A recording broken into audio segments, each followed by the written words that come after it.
सर्वप्रथम मी जनतेचे पहिल्यांदा अगदी मनापासून आभार मानतो. कारण माझी ही शक्ती जी होती ती माझा माझा भाऊ आणि माझे कीर्तिशेठ बापना, माझे सगळे सहकारी जनता यांनी मला जी ताकद दिली, त्या ताकदीवर मी आज आहे. ताकद ह्यांची धनशक्ती विरुद्ध जनशक्ती. मला जनशक्तीने विजय करून दिलेला आहे. जनता जनार्दन त्यांचे मी कायम ऋणी राहीन आणि त्यांच्यासाठी जास्तीत जास्त मला जे काय काम करता येईल ते मी करीन, अहोरात्र काम करीन. एवढंच मी सांगू इच्छितो.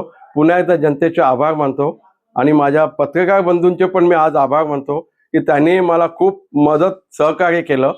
त्याबद्दल मी माझ्या अगदी सहकाऱ्यांचे आणि सगळ्या वतीने माझ्या वॉर्डचे सगळ्यांचे आभार मानतो.